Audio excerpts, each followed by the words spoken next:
Using the said principles, social marketers understand and build upon the people's perceptions, and so self-interest, when we start asking, what's in it for us? Who else is with me in this? Barriers to behavior, things that distract or discourage from changing, and competitive forces that make attractive choices. What's the best choice? What do I get as an incentive if I choose the best choice? Social marketers take advantage of these perceptions or questions and address them. For self-interest, they convince them that what benefits it offers, and also to make them feel they are not alone in the effort, and that they are part of a community who has the same concerns, which makes people easier to convince. Barriers will always be there, and what needs to be done is to separate the temptations from the weak. Also, by facilitating the change, it becomes easier. For example, if we want to encourage people from not throwing their rubbish anywhere, trash bins have to be visible in strategic places. If you want to convince a smoker to quit, you make it difficult for him to smoke anywhere he likes.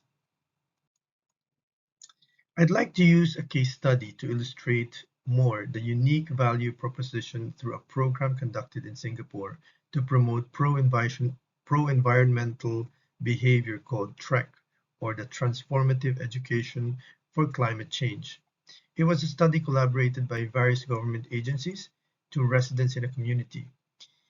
It is interesting how the program used this framework developed by Professor Chang from Nanyang Technological University based on three elements: knowledge, skills, and values. So knowledge, skills, and values.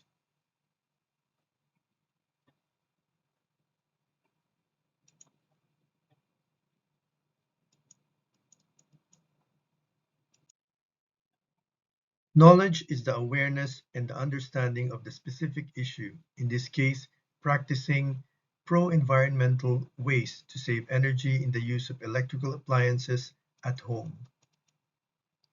Using the element knowledge, the program explained to the participants the relevance of saving electricity to saving power and consequently saving the environment, and that it also helps them save money.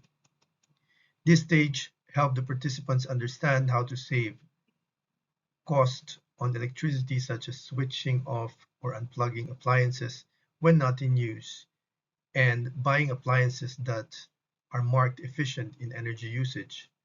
They have learned to appreciate how much this practice saves energy and how it matters in the big picture. And the result is common knowledge of the energy and cost savings in the appliances, as well as the choice of appliances bought.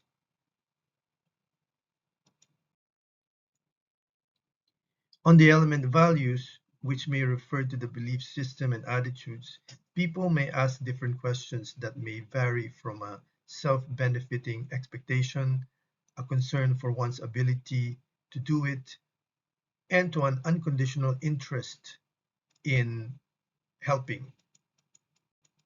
What the study found out was that 20% there was a 20% increase in those who believe an individual can make a difference, and that it helped them change their attitudes towards climate change. Lastly, the skills part was about teaching participants how to do it, unplugging appliances, turning off the Wi-Fi in the night, and avoiding aircon, for example. Not to keep it just plain learning, participants were asked to do it at home and to report what they have done to encourage participation. They further went an extra mile by allowing participants an open line to communicate in case they have questions, and a follow-through call to check on how they're doing.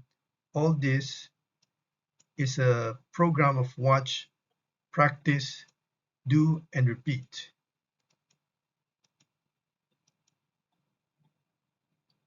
By doing this, the change starts from a trial to a practice that turns into a habit. They were also given a form of incentive that if they do this, they save the money.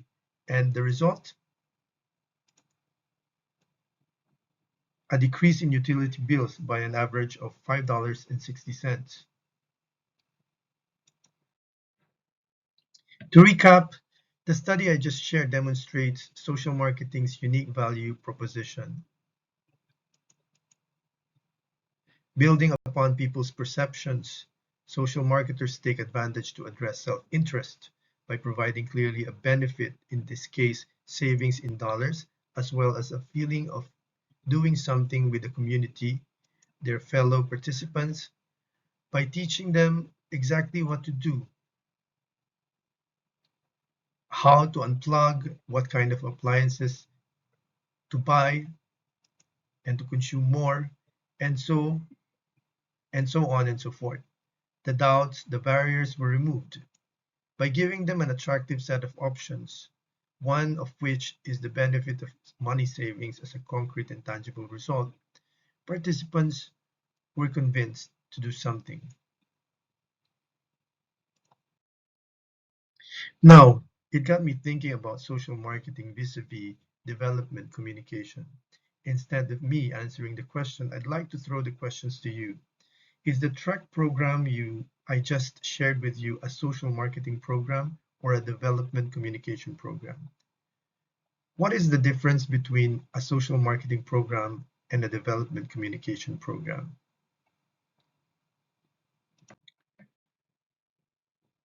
That's all for my report. I hope you learned a lot of things. Don't forget to answer my questions. I've also posted them in the forum itself. Thank you for listening and have a good day.